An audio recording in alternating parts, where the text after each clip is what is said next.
The rain hammered against the windows of my small apartment, each drop a reminder of that night 3 years ago when I fled Chicago with nothing but a duffel bag and the terrifying knowledge of what grew inside me. Lightning flashed, illuminating my cramped living room for a brief second before plunging it back into shadow. In that flash, I caught sight of my reflection in the mirror.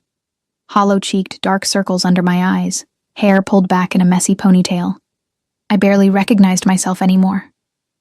"Mommy?" A small voice called from the bedroom doorway. "We can't sleep." I turned to see my twins, Liam and Luna, clutching their matching stuffed elephants. At 2.5 years old, they were identical in so many ways to their father, those piercing blue eyes, the same strong jaw already forming, even as toddlers. Every time I looked at them, I saw him. It was both my greatest joy and my deepest terror. "Come here, my loves," I whispered, opening my arms. They padded across the worn carpet in their matching pajamas, little feet shuffling.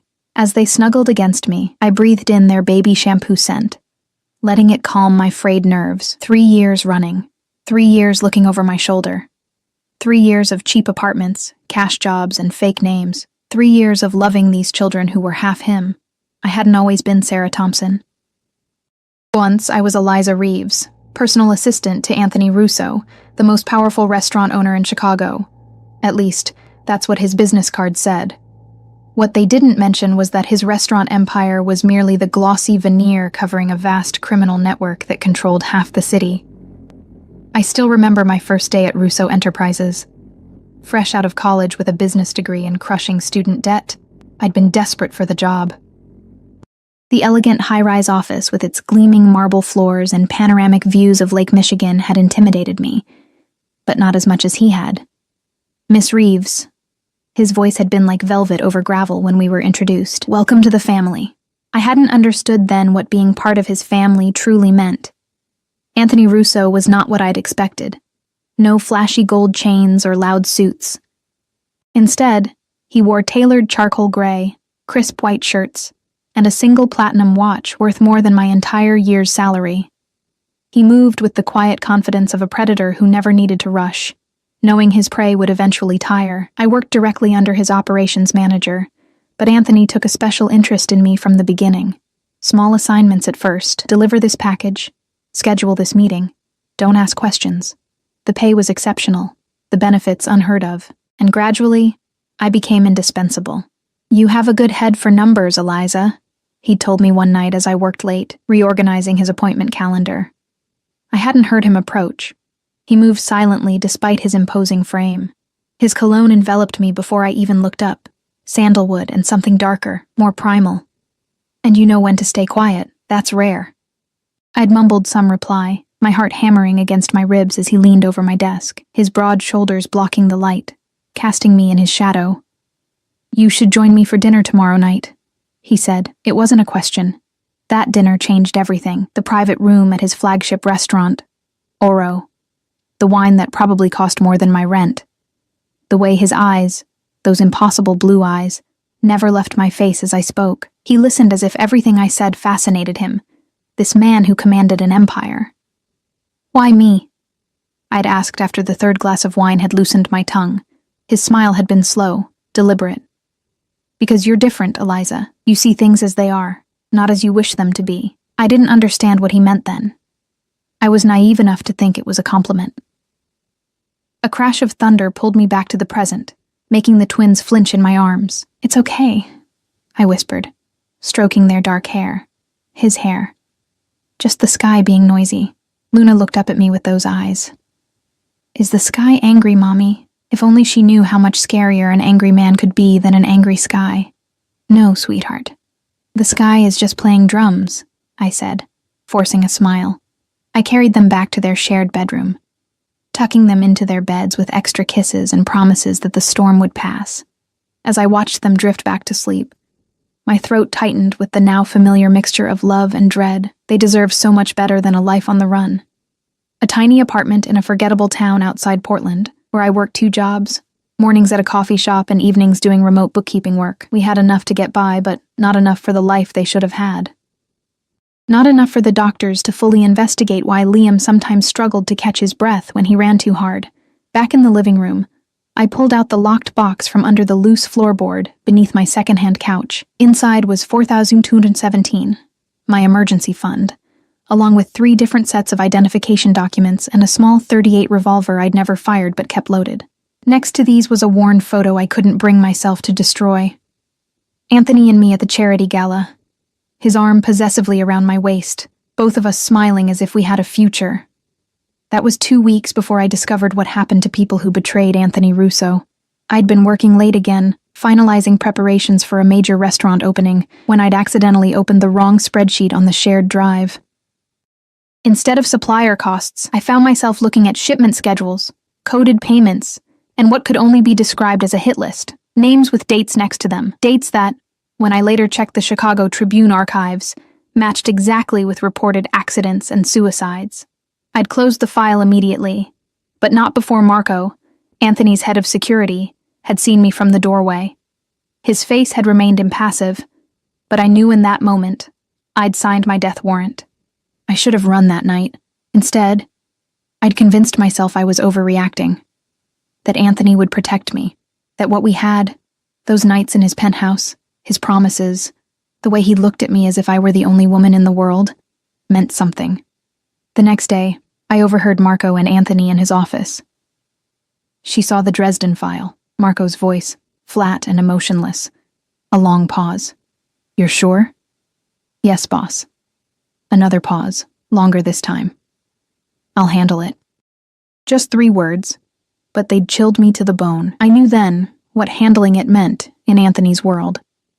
That night, Anthony had been particularly attentive. He'd brought me to his penthouse, cooked dinner himself, a rarity, and opened a bottle of wine he'd been saving for a special occasion. To us, he'd toasted, his eyes never leaving mine as we clinked glasses.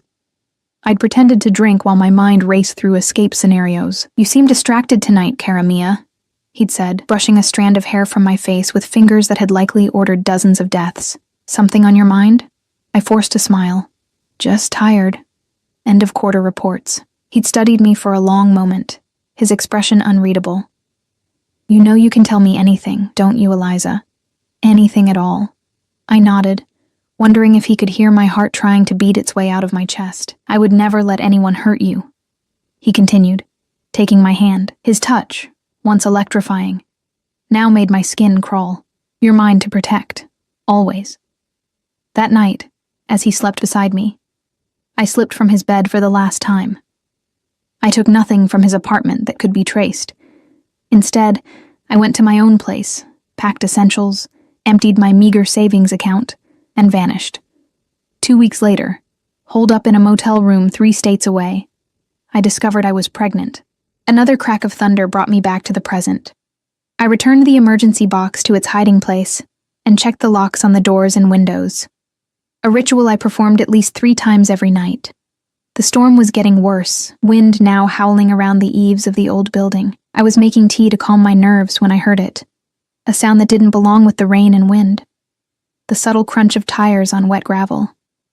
Headlights swept across my living room wall for the briefest moment before going dark. My neighborhood wasn't the type where people made social calls at 11:30 p.m. during thunderstorms. I moved silently to the window, carefully peering through a crack in the blinds. A black SUV with tinted windows sat in the small parking lot. Not just any SUV, a Mercedes G-Wagon, exactly like the ones Anthony's security team used. My blood turned to ice. It couldn't be. After 3 years, how could he possibly? A car door opened, and a large figure stepped out, unfurling an umbrella. Even through the rain and darkness, I would know that silhouette anywhere. The broad shoulders, the confident stance, the way he surveyed his surroundings before moving, a predator assessing his territory. Anthony. He wasn't alone. 2 more men exited the vehicle, moving to flank him. Even from here, I could see the telltale bulge of shoulder holsters beneath their jackets. My mind went blank with terror for one paralyzing moment before instinct kicked in. I rushed to the twins' room, scooping up Luna first, then Liam. They stirred, but didn't fully wake as I placed them on the floor of my bedroom closet, wrapping them in blankets. "Stay here, my loves," I whispered. Stay quiet like we practiced in our hiding game. Don't come out until Mommy comes to get you. Their sleepy nods broke my heart. We'd practiced this game too many times for them to question it. I grabbed my emergency box, shoved my feet into sneakers, and had just reached for my phone when I heard it. 3 precise knocks on my front door. Eliza, called a voice I'd tried so hard to forget. Open the door, cara mia.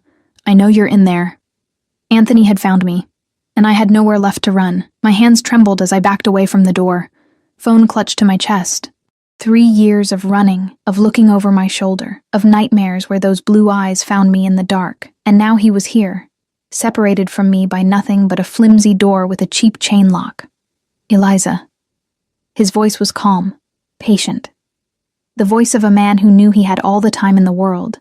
Don't make this more difficult than it needs to be. My mind raced. The back window? No. His men would be covering all exits. The neighbors? Elderly Mr. Peterson on one side, who was half-deaf, and the young couple on the other, who worked night shifts. No one to help. My finger hovered over the 9 on my phone. But what would I tell the police? That the father of my children, a man whose name I'd never put on their birth certificates, had found us? A man who, as far as I knew, had never been charged with a crime despite the empire of violence he controlled? I just want to talk, Anthony continued. I could picture him standing there, immaculate, even in the storm, not a hair out of place. 5 minutes. Then, if you still want me to leave, I will. Lies. Anthony Russo never walked away from what he considered his. You have the wrong apartment, I called back, trying to disguise my voice. There's no Eliza here. A soft chuckle from the other side of the door sent shivers down my spine. Sarah Thompson, then. That's what you're calling yourself these days, isn't it? Or should I call you Elena Davis? Maria Collins? You've had quite a collection of names since you left Chicago. My knees nearly buckled. He knew everything. Had he always known? Had he been tracking me all this time? Watching from the shadows as I built this fragile new life? What do you want? I asked, moving closer to the door despite myself. The pull he had on me even now was terrifying. Open the door, and I'll tell you. My fingers brushed against the chain. One simple movement and he would be in my life again. Back in my home. My brain screamed at me to run, to grab the twins and flee through the fire escape. But something deeper, something I couldn't name, made me hesitate. How did you find me? I needed to know. Your mother's illness. 2 words that made the floor drop from beneath me. Mom had been diagnosed with stage 4 cancer 3 months ago. I'd risked everything to visit her in the hospice in Seattle, using yet another fake ID. I'd been so careful. You've been watching my mother? Rage replaced fear, hot and sudden. She's dying, Anthony. She has nothing to do with this. I've been paying for her care since the diagnosis, he replied simply. The best oncologists. Experimental treatments. Anything that might help. I couldn't process what he was saying. My mother's doctors had told her about an anonymous benefactor who'd covered her transfer to the prestigious cancer center. That had been Anthony? Why would you? Because she's the grandmother of my children. He cut in, his voice hardening for the first time. Children you kept from me for nearly 3 years. There it was, the real reason he'd come. How long have you known? I whispered, leaning my forehead against the door. About the twins? 6 months. About where you were? 3 months. I've had men watching this apartment for weeks, making sure you were safe. Safe. As if I'd ever been in danger from anyone but him. If you knew where I was, why wait until now? I needed to be sure. Of what? That they're mine. I laughed, a harsh sound with no humor in it. Have you seen them? They're the spitting image of you. Open the door, Eliza. No longer a request, a command. My hand moved to the chain before I could stop myself. Some part of me, the part that had once loved him, that still woke breathless from dreams of his touch, wanted to see him, to end this chase once and for all. The door swung open. Anthony stood in the hallway, larger than I remembered, filling the door frame with his presence. The years had been kind to him, a few more strands of silver in his dark hair perhaps, lines at the corners of his eyes slightly deeper. He wore a black overcoat, perfectly tailored as always. Not a drop of rain on him despite the storm. Behind him stood Marco and another man I didn't recognize, both scanning the hallway, hands inside their jackets. His eyes, those devastating blue eyes, traveled over me slowly, taking in the changes. I was thinner now, my once carefully maintained appearance replaced by the practical simplicity of a single mother with barely enough time to shower, let alone style her hair or apply makeup. "You look tired," he said softly. Not what I expected. Not accusations or threats. Just concern, real or feigned, I couldn't tell. "That happens when you're raising twins alone while working 2 jobs, I replied, keeping my voice steady. Something flickered across his face. Regret? Anger? It was gone before I could identify it. "May I come in?" As if I had a choice, as if he wouldn't simply push past me if I refused. Still, maintaining the illusion of control seemed important. "5 minutes, I said, stepping back. "And keep your voice down. They're sleeping." I watched as Anthony signaled to his men to remain outside. He stepped into my apartment, his expensive cologne bringing with it a rush of memories I'd tried so hard to bury. Nights at the opera, mornings in his bed, his hands in my hair as he whispered promises against my skin. He took in my small living room with a single sweep of his gaze, the second-hand furniture, the toys hastily stashed in a basket, the pile of bills on the coffee table. His jaw tightened almost imperceptibly. "This is how you've been living?" he asked quietly. "This is how most people live, Anthony," I shot back. "Not everyone has penthouses and private jets." He unbuttoned his coat but didn't remove it. "You could have had all of that. You still could." "At what price?" His eyes narrowed. "Is that why you ran? You thought I would hurt you?" The absurdity of his question made me laugh again. "I saw the Dresden file, Anthony. I know what happens to people who become inconvenient to you." Understanding dawned on his face. "You thought..." Christ, Eliza. He ran a hand through his hair, a rare gesture of genuine frustration I remembered from our time together. "I wasn't going to hurt you. I was going to propose." The world tilted sideways. "What?" "The night you left. The wine I was saving for a special occasion? There was a ring in my safe. I was going to ask you to marry me." I shook my head, unwilling to believe him. "Then why did you tell Marco you would handle it when he told you I'd seen the file?" "Because I needed to handle it, explain things to you, tell you the truth about my business before asking you to be my wife." He took a step closer, and I fought the urge to back away. "I never would have hurt you, Eliza. Never." "Your business," I repeated flatly. "You mean your empire built on extortion, drugs, and murder? It's more complicated than that. It always is with you." A sound from the hallway made us both freeze. The soft padding of tiny feet. I turned to see Luna standing in the doorway of the living room, her elephant clutched to her chest, eyes wide with sleep and confusion. "Mommy," she called softly. "Who's that man?" Time stopped. I couldn't breathe as Anthony slowly turned toward the sound of her voice. I watched as he saw his daughter for the first time, this perfect little person with his eyes, his jaw, his dark hair falling in sleep-mussed waves around her face. The expression that crossed his features then was one I'd never seen before on Anthony Russo's face. Shock. Wonder. Something that looked almost like fear. He took a half step toward her, then stopped, looking back at me as if asking permission. I moved quickly to Luna, scooping her up in my arms, positioning myself between her and her father. "This is an old friend of Mommy's," I told her, my voice surprisingly steady. "He was just leaving." Luna peered over my shoulder at Anthony, studying him with that solemn intensity both twins sometimes showed, another trait they'd inherited from him. "You look like Liam," she announced with a child's directness.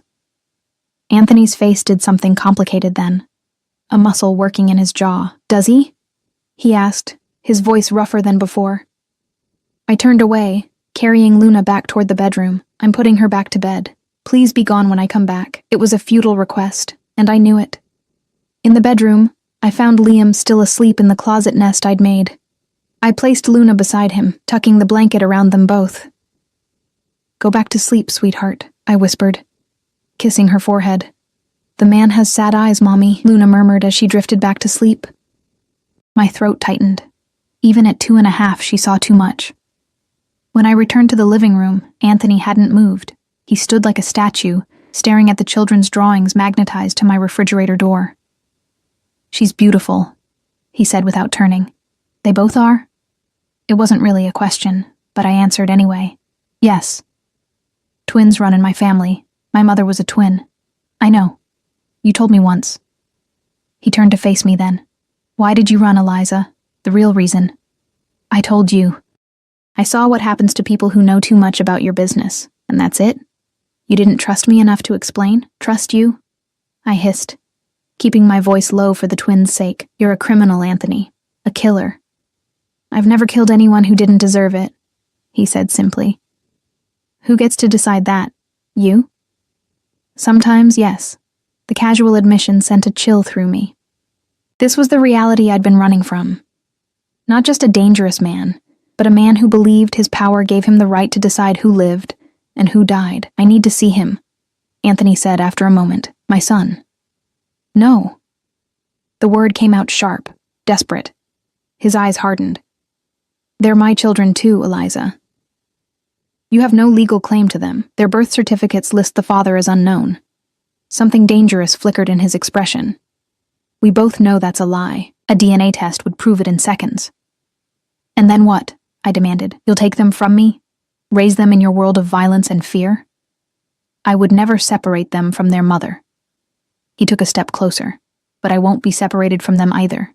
Not anymore." We stood facing each other, the air between us charged with 3 years of absence and secrets. "What do you want, Anthony?" I asked finally, exhaustion seeping into my bones. "I want my family," he replied simply. "You. The twins. All of us. Together." "That's not possible." "Why not?" "Because I don't love you anymore," I lied. The biggest lie I'd ever told. He studied my face for a long moment. "You're still a terrible liar, Karamia." Before I could respond, a harsh cough echoed from the bedroom, followed by the unmistakable sound of a child struggling to breathe.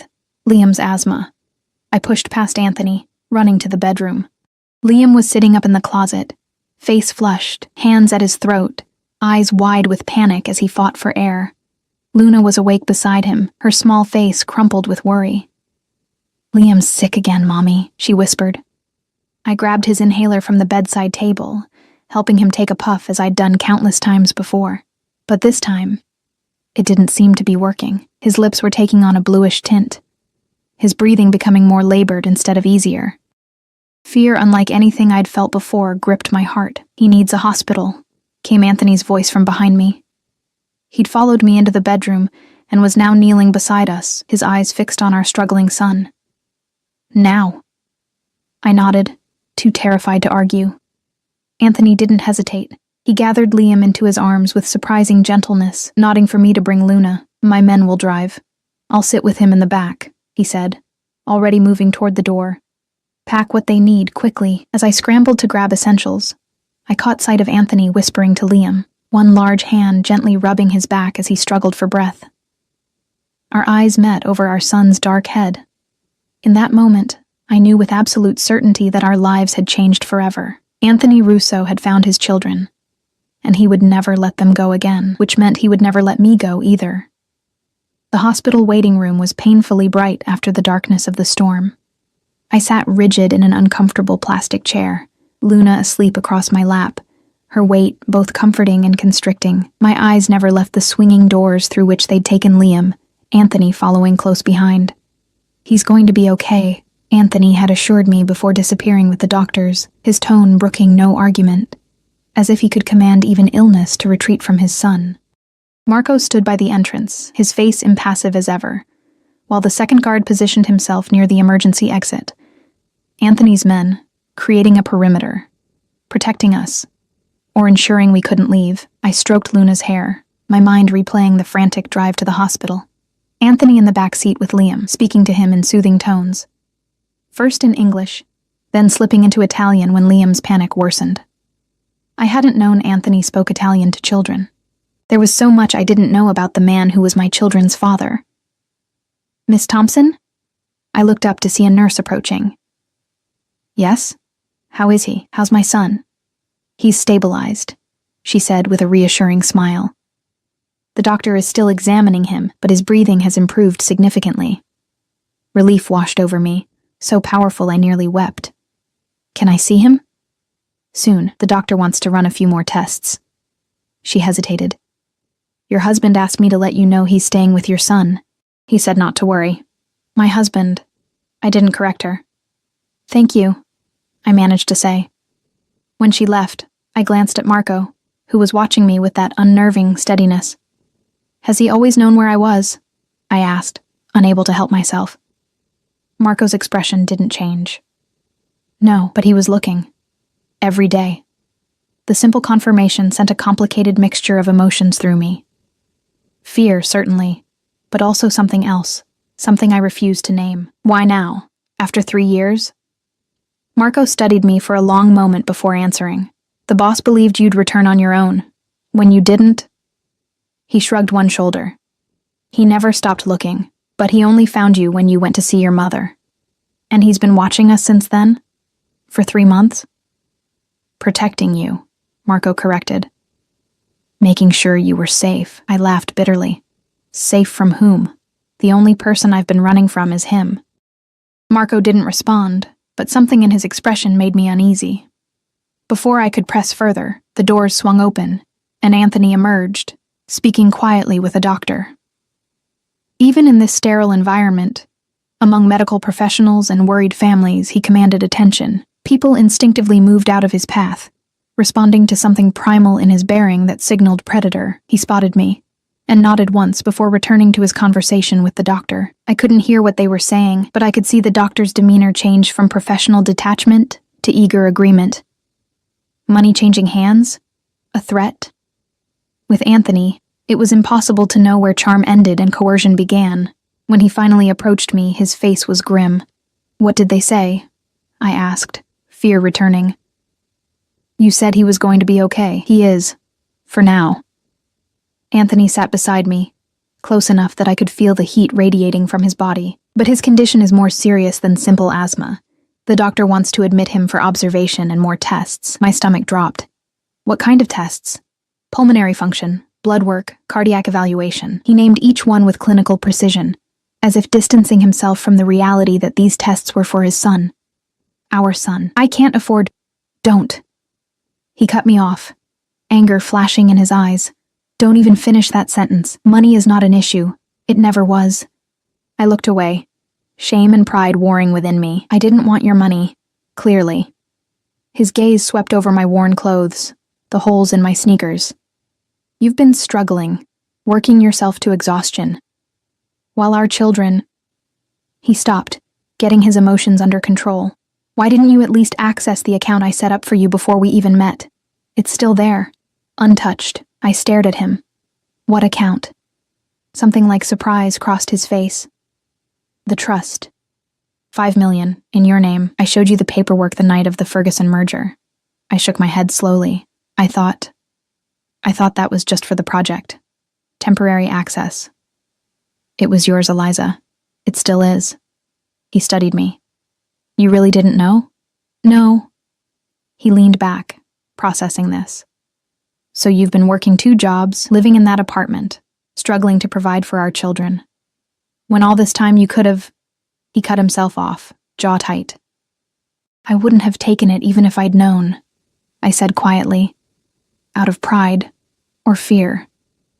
Both, I thought, but didn't say. The silence stretched between us, broken only by the hospital sounds and Luna's soft breathing. Finally, Anthony spoke again, his voice lower. Has he had these attacks before? I nodded. A few times. The doctor in Seattle said it was asthma, prescribed the inhaler. But it's been getting worse. And you didn't think to get a second opinion? More tests? The accusation stung, not least because I'd asked myself the same question countless times. I did what I could with what I had, Anthony. Health insurance isn't exactly easy to get when you're living under a false identity. Regret flickered across his face. I didn't mean... He sighed. I'm not blaming you.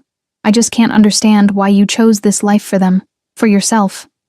I chose safety, I said firmly. From me. Not a question. Yes. I would never have hurt you, Eliza. Never. The intensity in his eyes made my heart stutter. You were the one person in my life who saw me, really saw me. Not the power or the money or the fear I instill in others. Just me. I saw all of it, Anthony, I whispered. Including the darkness. He didn't deny it. And you ran. I had to protect our children, from their father. From your world. He was silent for a long moment, his eyes moving from my face to Luna, sleeping peacefully in my arms, unaware of the tension surrounding her. When he spoke again, his voice was different, resolute, final. That life is over now, he said. You're coming home. All three of you. Not a request. A decision already made. No, I said, more out of instinct than hope. We have a life here. This isn't a life, Eliza, he said, gesturing to encompass everything. My clothes, the sleeping child in mismatched pajamas, the cheap apartment we'd fled. This is survival, barely. It's what we have. It's not what you'll have anymore. His tone softened slightly. I've missed 3 years of their lives. I won't miss another day. Before I could respond, a nurse appeared. Mr. Russo, you can see your son now. Anthony stood, extending his hand to me. Come. He'll want to see you. I hesitated only briefly before taking his hand, shifting Luna in my arms. His fingers closed around mine, warm and strong. The familiar calluses on his palm, a tactile memory I'd tried so hard to forget. Marco moved to take Luna from me, but Anthony shook his head. No. The family stays together. Family. Such a simple word, so complex in meaning. Liam's hospital room was dimly lit, the small figure in the bed making my heart contract painfully. Tubes and wires connected him to machines that beeped steadily, monitoring his every breath. He looked so tiny, so vulnerable. Mommy, he called weakly when he saw me. His eyes, so like Anthony's, moved to the man beside me. Are you the man Luna saw? Anthony stepped forward, his movements carefully controlled, as if approaching a wounded animal. Yes, I am. My name is Anthony. You look like me, Liam observed solemnly. Anthony's smile was unlike any I'd seen on him before. Soft, genuine, touched with wonder. Yes, I do. Or rather, you look like me. Liam considered this. Are you my daddy? The question hung in the air, simple, yet monumental. I felt Anthony tense beside me, waiting for my intervention, my denial perhaps, but I was tired. Tired of running, tired of lying, tired of facing everything alone. And seeing Liam in that hospital bed had crystallized something I'd been avoiding for 3 years. My children deserved more than I alone could give them.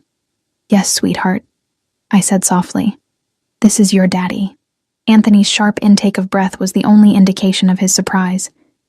His eyes met mine over Liam's head, filled with an emotion I couldn't name. Why haven't you been with us before? Liam asked, direct as always. Anthony sat carefully on the edge of the bed. Because I couldn't find you, he answered simply. I've been looking for a very long time. Were we hiding? Yes, I interjected. We were playing a very long game of hide and seek. And I won, Liam said, a small smile appearing despite his exhaustion. Yes, you did, Anthony agreed, reaching out to gently touch Liam's hand. You won. Luna stirred in my arms, blinking sleepily before her eyes focused on her brother. Liam sick? She asked. Yes, but the doctors are making him better, I assured her, moving closer to the bed so she could see her twin was okay.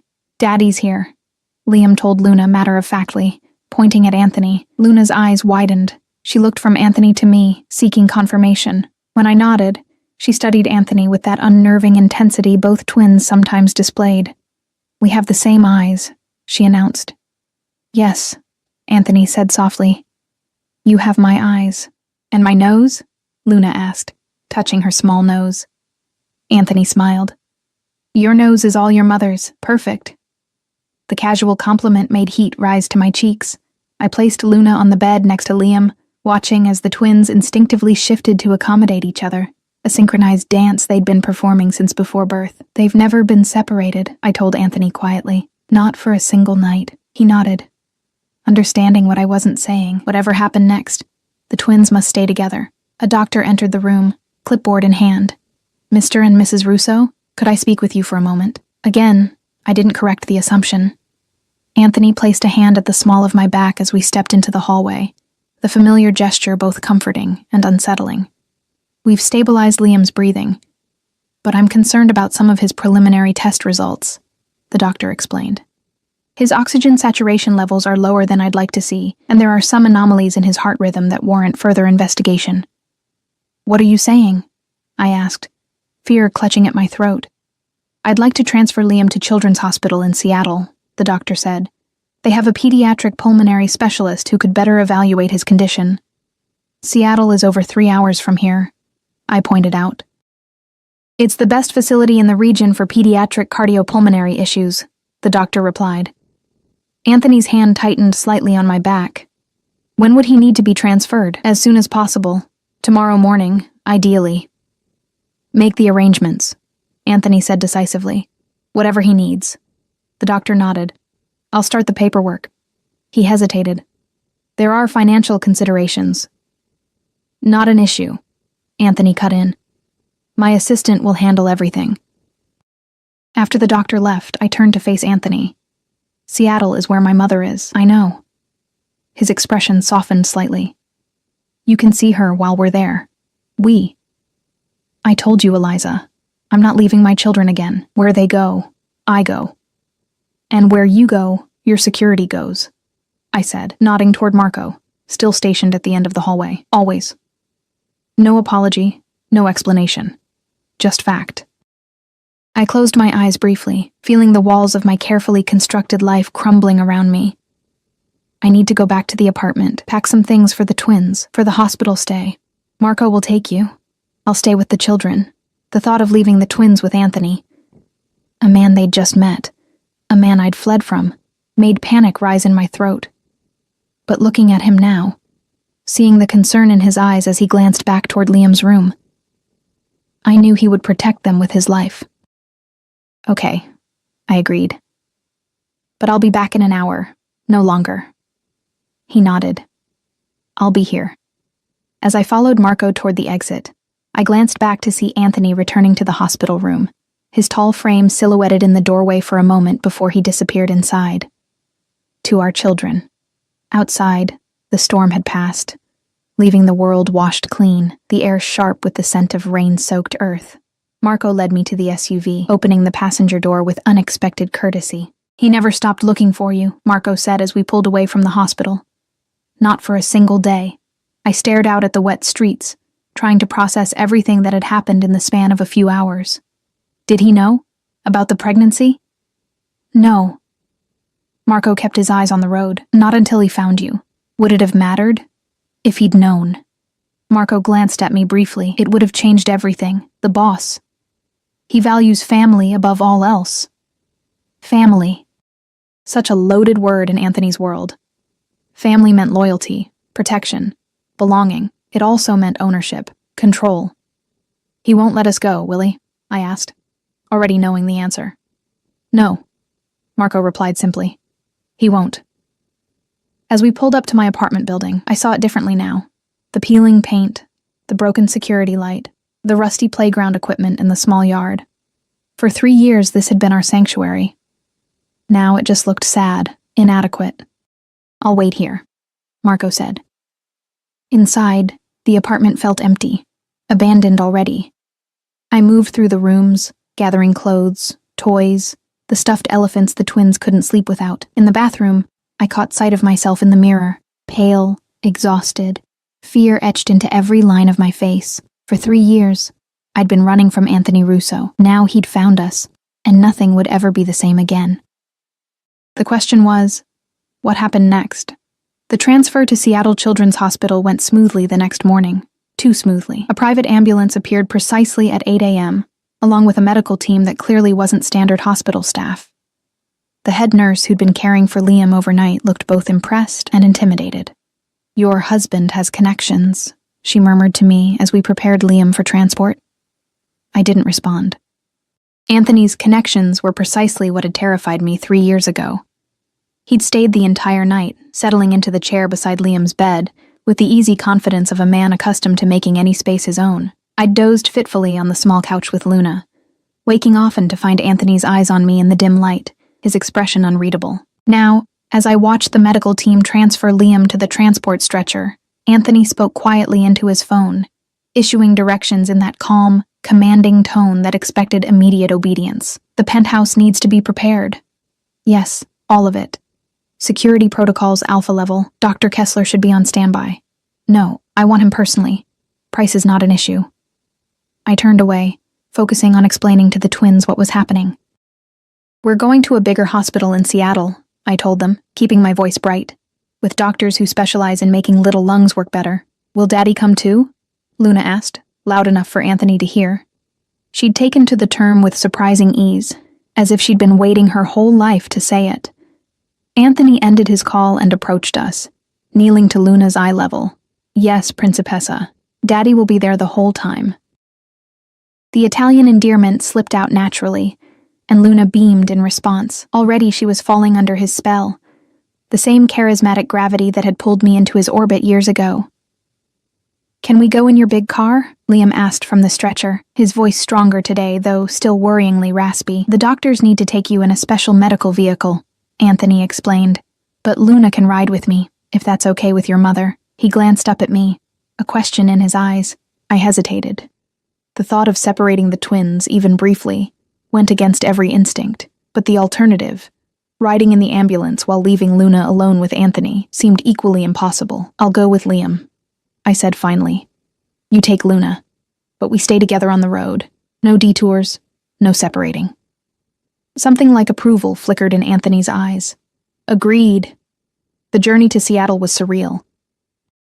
I sat beside Liam in the ambulance, watching the medical team monitor his vitals with professional efficiency. Through the small rear window, I could see Anthony's Mercedes following at a precise distance, never falling behind, never drawing too close.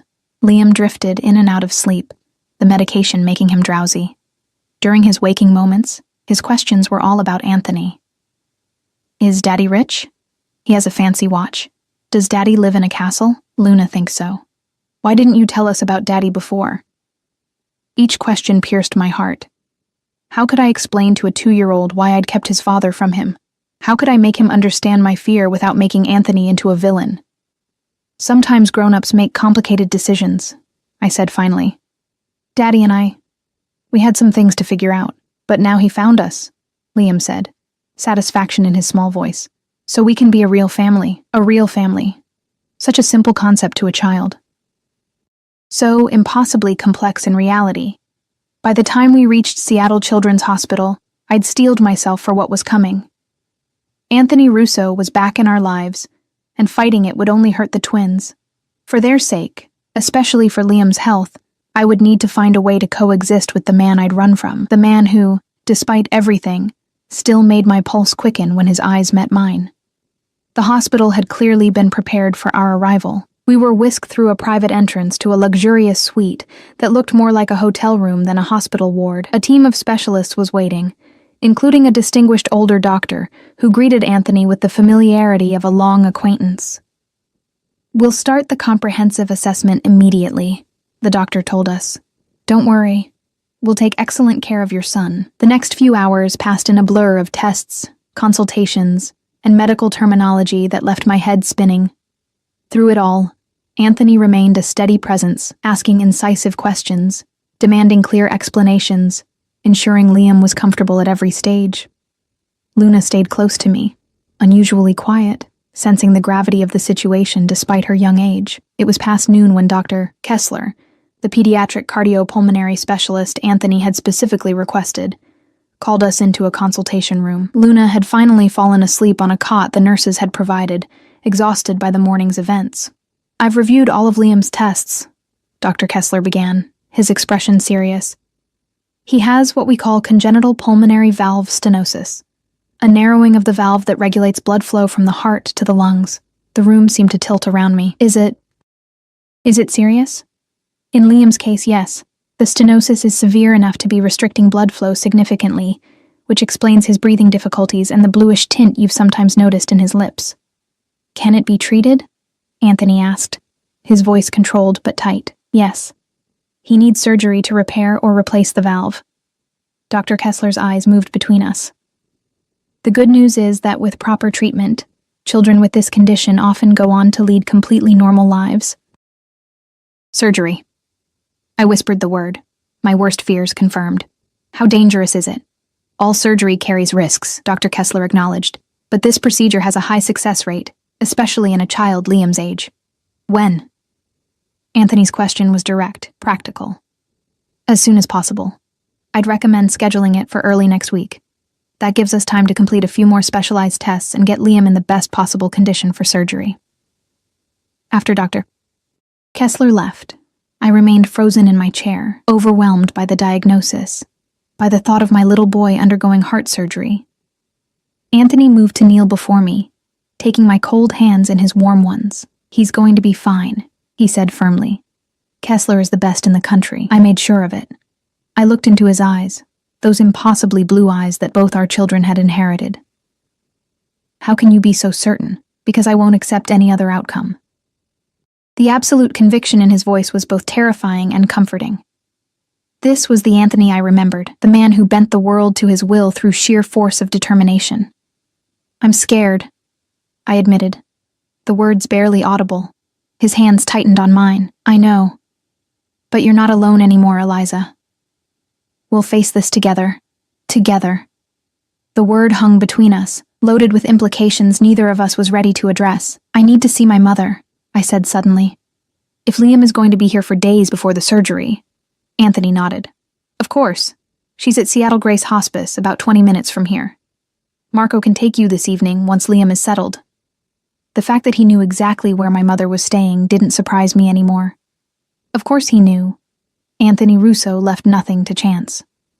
Thank you, I said, the words feeling insufficient, for bringing us here, for making sure Liam gets the best care.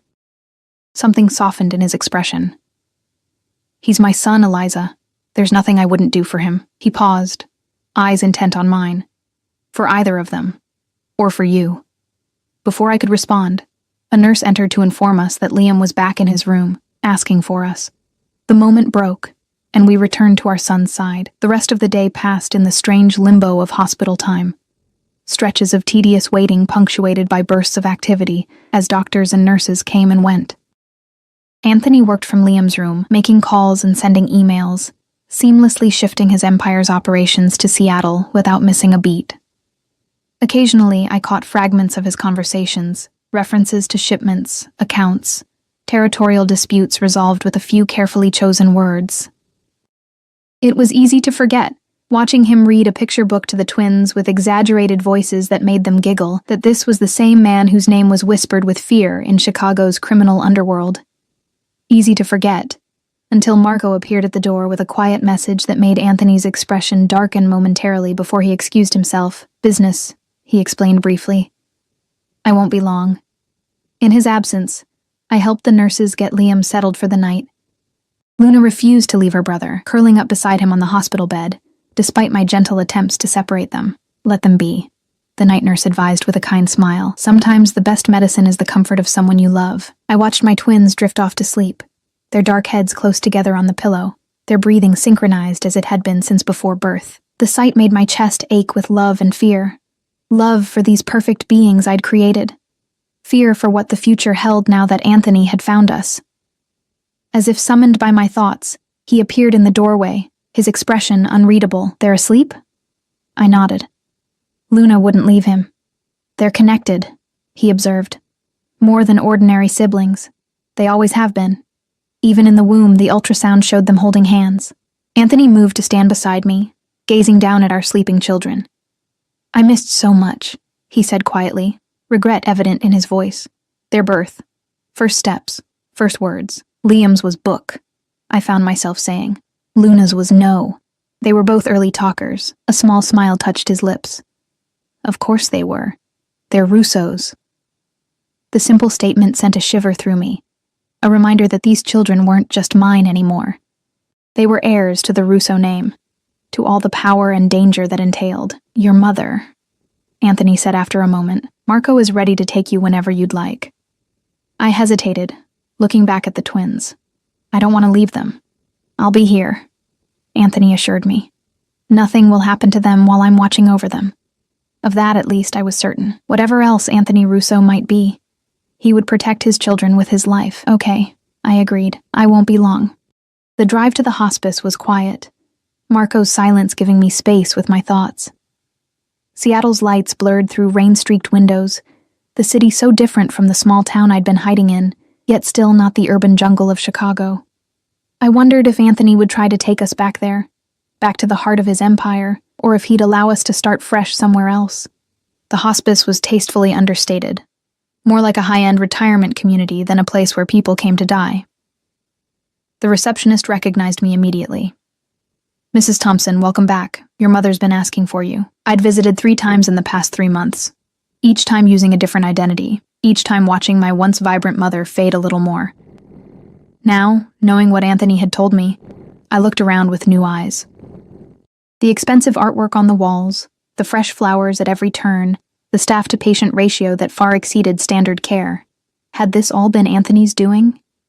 My mother's room was at the end of a quiet hallway, with large windows overlooking a garden illuminated by soft landscape lighting. When I entered, she was awake, propped up on pillows, watching the rain. She looked smaller than I remembered, more fragile, the disease eating away at her once sturdy frame. "Eliza," she said using my real name, a name she hadn't spoken aloud in 3 years. "He found you, didn't he?" I froze in the doorway. "What?" She smiled faintly. "Anthony Russo. He came to see me last month." The revelation stunned me into silence. Anthony had visited my dying mother, had sat in this very room, perhaps in the chair beside her bed. What did you talk about?" I finally managed. "You. The twins." She patted the bed beside her, and I sat, taking her frail hand in mine. "He showed me pictures. They're beautiful, Eliza. So like him. You knew who he was? All this time?" She nodded slowly. "I knew you were working for him in Chicago. And I guessed, when you showed up on my doorstep 3 years ago, terrified and pregnant, I guessed who the father was. Why didn't you say anything? Would it have changed your decision to run?" She asked simply. No, I realized it wouldn't have. Nothing could have made me stay, not after seeing that file, not after overhearing that conversation between Anthony and Marco. "He's been paying for all this, hasn't he?" I gestured around the luxurious room. "Yes." No apology in her tone. "He came to me directly after finding you. Said he wanted to ensure I received the best care possible, as the grandmother of his children." "And you accepted? From a man like him?" My mother's eyes, still sharp despite her illness, fixed on mine. "A man like him? You mean the father of your children? The man you loved enough to have those children with?" "It wasn't like that," I protested weakly. "I didn't know I was pregnant when I left." "But you loved him." It wasn't a question, so I didn't answer. Instead, I asked, "What did he tell you? About why I ran?" "He said you'd seen something that frightened you. That you misunderstood." She squeezed my hand. "He also said he'd never stopped looking for you. That finding you and the children was all that mattered to him now. Do you believe him?" She considered this. "I believe he loves you, in his way. And I believe he will move heaven and earth for those children." She paused. "He reminds me of your father, in some ways." The comparison startled me. My father had been a construction foreman. Hardworking, strict, utterly devoted to his family. Nothing like the criminal empire builder I'd fled from. "Dad wasn't anything like Anthony," I objected. "Not in circumstances, no. But in nature," she smiled faintly. "That same intensity, the same absolute certainty that he knows what's best for his family. The same willingness to do whatever necessary to protect what's his. The possessive phrase echoed in my mind, reinforcing the truth I'd been avoiding. In Anthony's world, we were his. His children. His woman. His to protect. His to control. "Liam is sick," I said, changing the subject. "We're at Children's Hospital. He needs heart surgery." Concern washed over my mother's face. "Oh, my poor boy. Is it serious?" "Yes, but the doctors say the prognosis is good with surgery." I hesitated. "Anthony brought in specialists. The best in the country." She nodded, unsurprised. "Of course he did." She studied my face. "And now you're conflicted, because the man you've been running from for 3 years is the same man who's saving your son's life." Put that way, it seemed so simple. But nothing involving Anthony Russo was ever simple. I don't know what to do, Mom, I admitted, feeling like a lost child again. He won't let us go. Not now that he's found the twins. Is that really what you want? To keep running? Her gaze was uncomfortably perceptive. To keep denying those children their father, a father who clearly adores them? You don't understand what his world is like. No, she agreed, but I understand what it's like to raise children alone, to struggle and sacrifice and still come up short sometimes. She squeezed my hand. And I understand that you've been running for so long. Maybe you've forgotten what you're running towards. Not just what you're running from. Her words struck a nerve. What was I running towards? What kind of life did I envision for the twins? Always looking over our shoulders, always one step ahead of their father, living in cheap apartments and struggling to make ends meet. I'm afraid, I whispered. Not just of him, but of feeling something for him again. My mother's smile was sad, but knowing, the heart doesn't easily forget, my darling. No matter how much the mind might wish it to. We talked for another hour, about Liam's condition, about Luna's growing vocabulary, about the life I'd built in our small town. Not once did my mother criticize my choices or pressure me to reconcile with Anthony, but her parting words, as Marco arrived to take me back to the hospital, stayed with me.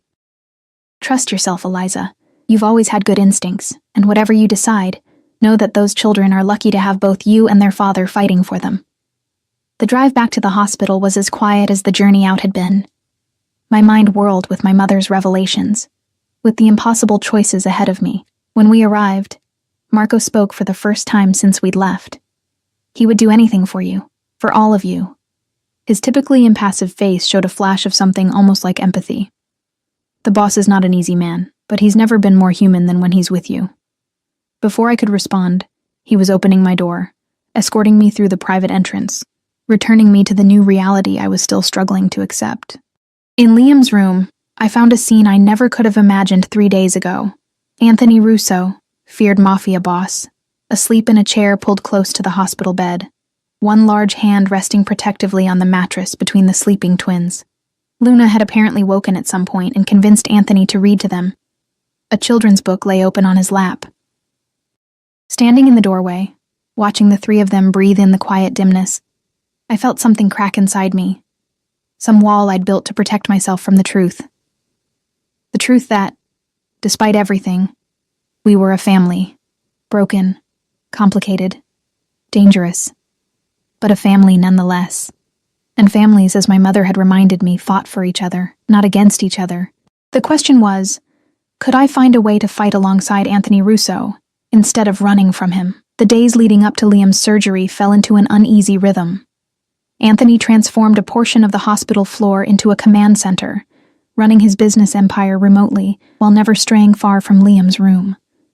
I spent my time alternating between the hospital and visits to my mother, whose condition had stabilized temporarily, another miracle courtesy of Anthony's specialists. We existed in a strange limbo, Anthony and I, civil, cooperative, focused entirely on Liam's care, yet carefully avoiding any discussion of what would happen after. The twins accepted Anthony's presence with the easy adaptability of children, delighting in the attention he lavished on them. Luna especially had become his shadow, fascinated by this new father figure who spoke to her as if her toddler opinions were worthy of serious consideration. "She has your intelligence," Anthony remarked one evening, after Luna had engaged him in a detailed explanation of why elephants were superior to all other animals. "And your determination." "But your charm," I replied without thinking. "God help us all." His smile, a rare, genuine one that reached his eyes, caught me off guard. For a moment, I glimpsed the Anthony I'd fallen in love with, before I'd discovered the darker truths of his world. On the night before Liam's surgery, after both twins had finally fallen asleep, Liam in his hospital bed, Luna on the cot that had been permanently installed beside it, Anthony motioned me to join him in the small sitting area of the suite. "We need to talk," he said quietly, handing me a cup of the herbal tea he'd noticed I preferred. "About what happens after tomorrow." My stomach tightened. Here it was, the conversation I'd been dreading and postponing. "If you're going to tell me you're taking the twins to Chicago, you should know I'll fight you every step of the way," I said, my voice low but firm. I don't care what resources you have. I won't let you drag them into that life. He studied me for a long moment.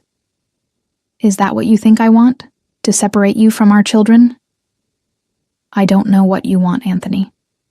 You've made it clear you won't let us go, but you haven't exactly outlined your master plan. He sighed, rubbing a hand over his face, a rare gesture of fatigue from a man who prided himself on appearing invulnerable. I want what any father wants, to protect his family, to provide for them, to be part of their lives, even if it puts them in danger. Your enemies are no longer a concern. His tone was final, absolute. I've been restructuring over the past few months. I frowned. What does that mean? It means I've been transitioning the organization to legitimate enterprises only. The restaurants, the real estate holdings, the investment portfolio, they've always been profitable on their own. The other operations are being dismantled or transferred. I stared at him, disbelieving. You're leaving the life? Just like that? Not just like that. It's been in motion since I found you and the twins. His eyes held mine steadily. I told you once that you saw me. Really saw me. What you may not have realized is that you also made me see myself differently. Made me want to be more than what I was. And your associates? They're just accepting this? Some have been compensated for their loyalty. Others have been persuaded to accept the new direction. The steel in his voice reminded me that, reformed or not, Anthony Russo was still a dangerous man. The process will take time to complete fully, but the foundation is laid. I processed this information slowly, uncertain what to believe. Why are you telling me this now? Because tomorrow our son will undergo major surgery, and life is unpredictable. He leaned forward, his expression more open, more vulnerable than I'd ever seen it. And because I want you to understand that I'm offering our family, a fresh start. What kind of fresh start? I've purchased property in the San Juan Islands. Private, secure, beautiful. Close enough to Seattle for Liam's follow-up care, but removed from my former life. A place where the twins can grow up with both parents, with every advantage, every opportunity. Both parents, I repeated. I mean I want you with me, Eliza. Not as a hostage, not out of obligation, but because we belong together, the four of us. The directness of his declaration left me speechless. 3 years I'd spent running from this man, convinced he would destroy me if he found me. Now he sat before me, offering everything I'd ever wanted for my children. Security, stability, a father who adored them. And implicitly, something I'd refused to admit I still wanted for myself. Him. I can't just forget everything, I said finally. The things you've done, the person you've been. I'm not asking you to, he replied. I'm asking you to see the person I'm becoming, the person I want to be for them, for you. I looked away, unable to face the intensity in his eyes. I need time, Anthony. It's too much, especially now with Liam's surgery tomorrow. He nodded, accepting this without argument. Take all the time you need, but know this, Eliza. I am not the villain in your story. I never was. Later that night, unable to sleep, I stood by the window of Liam's room, watching the lights of Seattle shimmer through a light rain. Anthony had gone to make calls, giving me space after our conversation. The twins slept peacefully, their matching dark heads stark against white hospital pillows. A fresh start. Was it possible? Could Anthony Russo really leave behind the empire he'd built through violence and fear? Could I trust that the man who'd made me fall in love with him years ago was the real Anthony, not the criminal whose name made hardened men tremble? More importantly, could I trust myself with him again? My phone buzzed with a text from my mother. Whatever you decide, follow your heart. It led you to those beautiful children. Maybe it knows something your fear doesn't. Morning came too quickly. Liam was prepped for surgery, his small face solemn as the doctors explained what would happen in terms a toddler could understand. Luna clung to my side, uncharacteristically quiet, sensing the gravity of the situation. I'm going to fix your heart, so you can run and play better, Dr. Kessler told Liam with a gentle smile. Will it hurt? Liam asked, his voice small. You'll be asleep the whole time, the doctor assured him. You won't feel anything. I'll be right here waiting when you wake up, I promised, smoothing his dark hair. And me, Anthony added, his large hand engulfing Liam's tiny one. Daddy will be right here too. As they prepared to take Liam to the operating room, Luna burst into tears, reaching for her twin. Don't want Liam to go. I knelt beside her, heartbreaking at her distress. Liam needs to go with the doctors so they can make him better. We'll see him very soon. She shook her head violently, inconsolable. It was Anthony who found the solution, kneeling beside us both. Luna, Principessa, do you know what a guard is? He asked seriously. She hiccuped, momentarily distracted. Like police? Like a protector. Someone who watches over someone very important. He glanced at me, seeking permission before continuing. Liam needs a special guard while the doctors help him. Someone brave. Someone who loves him very much. Me? Luna asked, eyes wide. You. Anthony confirmed. But you have to guard him from right here with Mommy and me. Can you do that? Be brave for Liam? Luna considered this, then nodded solemnly. I can be brave. That's my girl, Anthony said softly, and the pride in his voice made my throat tighten. Watching the medical team wheel Liam away was one of the hardest moments of my life. The small figure on the giant gurney, a stuffed elephant clutched to his chest. My baby, about to undergo heart surgery at barely 3 years old. Anthony's hand found mine as the doors closed behind our son. I didn't pull away. The hours of waiting were excruciating. Luna eventually fell asleep on Anthony's lap, exhausted by emotion. He sat perfectly still, unwilling to disturb her, his free hand still holding mine. We barely spoke, each lost in our own fears and hopes. He'll be fine, Anthony said at one point, his voice rough with emotion. He has to be. I looked at him then, really looked, and saw not the feared mafia boss, but simply a father terrified for his son. In that moment, the walls I'd built between us crumbled a little more. Yes, I agreed. He's strong, like his father. Something shifted in Anthony's eyes. Surprise, then a cautious hope. His fingers tightened around mine. It was nearly 4 hours later when Dr. Kessler finally appeared, still in surgical scrubs. We both stood, Anthony carefully transferring the sleeping Luna to the couch. The surgery was successful, Dr. Kessler announced with a tired smile. We were able to repair the valve rather than replace it, which is the best possible outcome. He's in recovery now and doing well. The relief was so intense I swayed on my feet. Anthony's arm went around me instantly, supporting me. When can we see him? Anthony asked, his voice steadier than mine would have been. In about an hour. He'll be groggy from the anesthesia, but he should recognize you. The doctor's eyes were kind as they moved between us. Your son is going to be just fine. Your son. 2 simple words that linked us inextricably, Anthony and me. Whatever happened between us, we would always share this bond. These children we'd created together. When we finally saw Liam, pale and small in the recovery room with tubes and monitoring equipment surrounding him, I felt Anthony tense beside me. For a man accustomed to controlling everything in his environment, seeing his child like this, vulnerable, hurt, beyond his power to immediately protect, must have been its own kind of torture. Liam's eyes fluttered open as we approached, foggy with medication but seeking familiar faces. Mommy? Daddy? We're here, sweetheart, I said, carefully taking his hand. Did they fix my heart? He asked, his voice barely a whisper. Yes, Campione, Anthony answered, using the Italian word for champion. They fixed it. You were very brave. Where's Luna? She's sleeping, but she'll be so happy to see you when she wakes up, I assured him. She's been guarding you, just like Daddy said.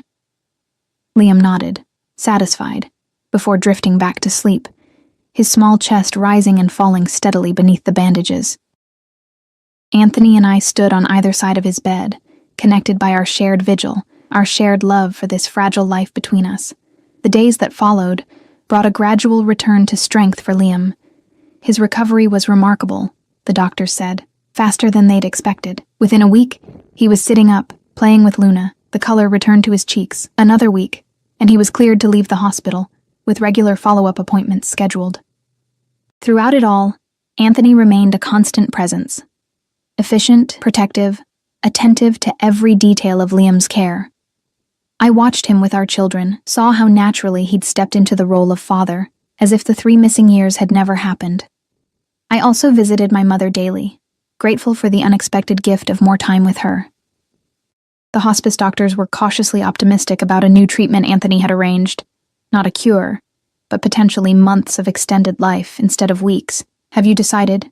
she asked me one afternoon as we sat in the hospice garden. "About Anthony's offer?" News traveled fast between Anthony and my mother, I'd discovered. They'd developed an unexpected rapport, united by their shared love for me and the twins. "How did you know about that?" she smiled. "He asked for my blessing. This surprised me." "And what did you tell him?"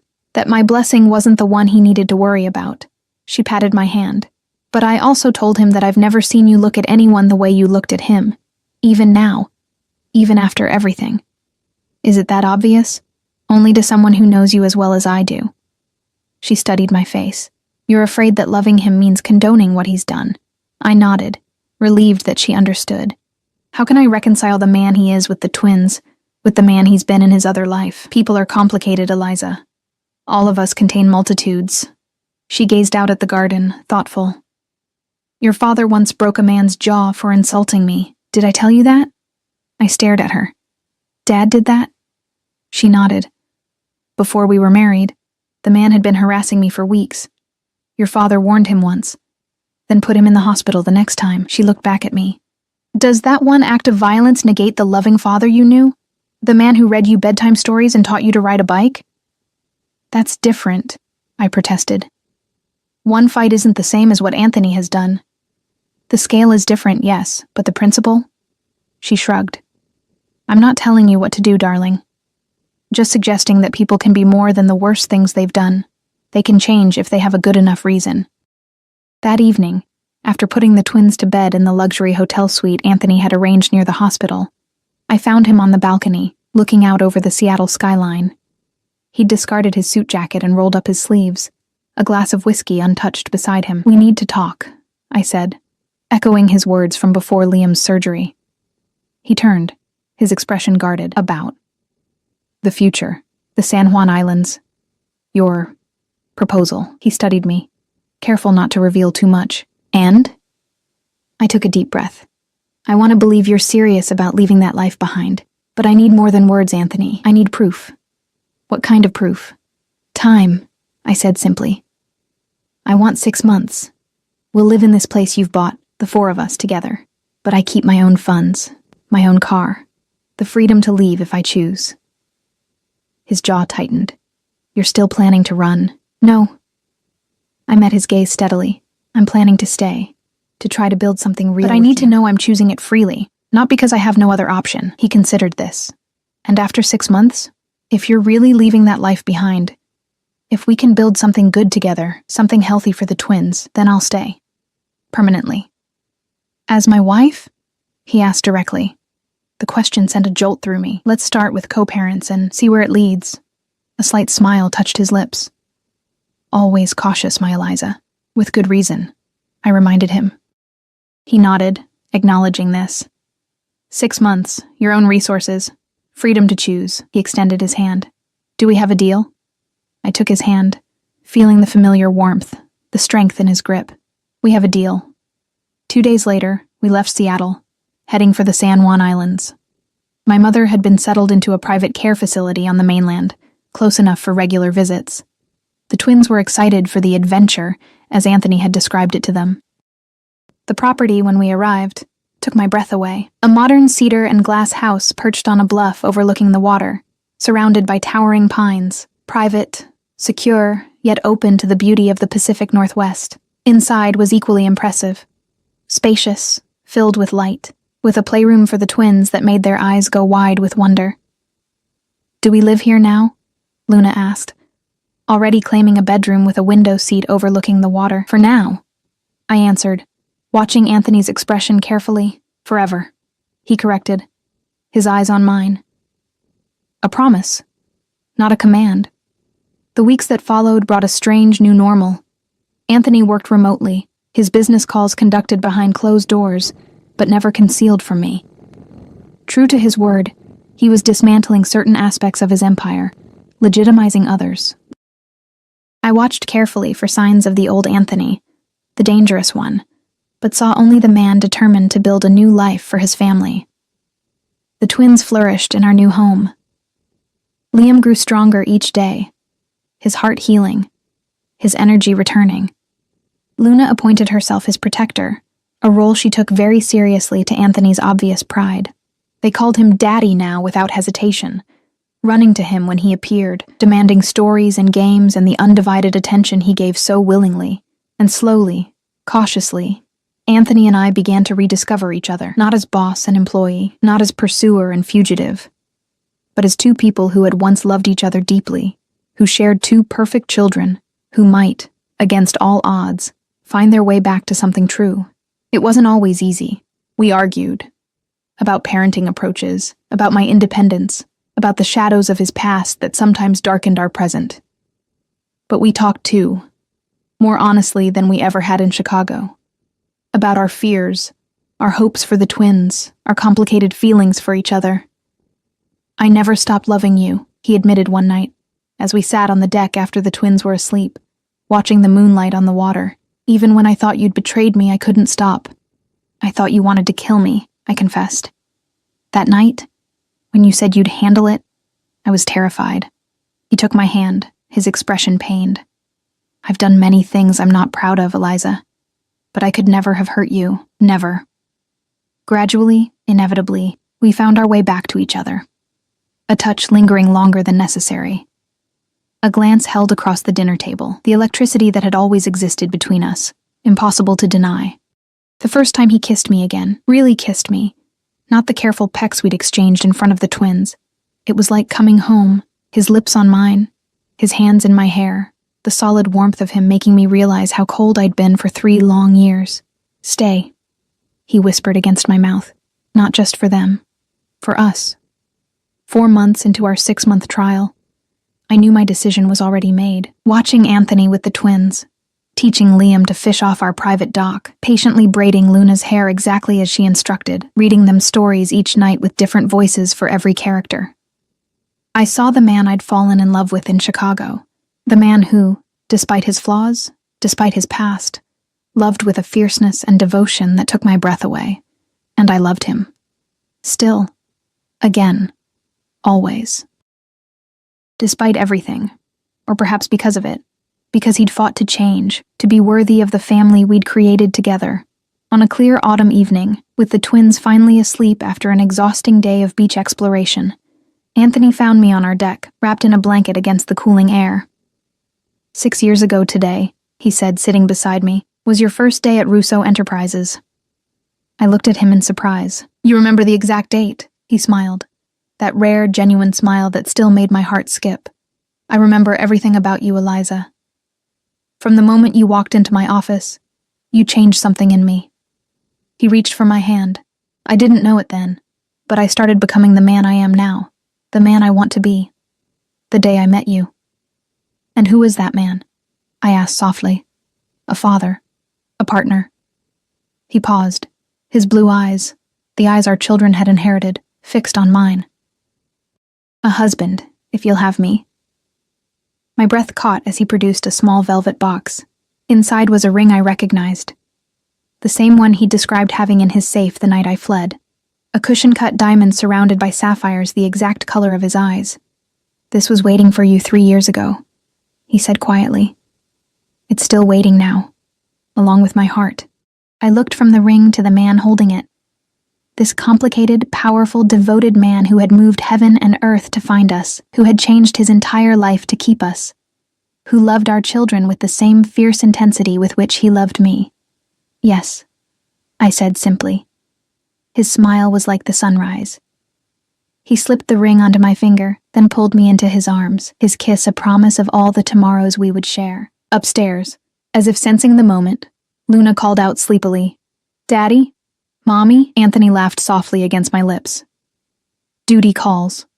We went to our children together, hand in hand, the past finally behind us, the future, our future as a family, stretching out before us, bright with promise. I had run from the mafia boss pregnant, terrified of the life he represented. He had found me with twins who looked just like him, determined to claim what was his. But what we discovered in the end was something neither of us had expected. Redemption, forgiveness, and a love powerful enough to change even the most unlikely of hearts, including our own.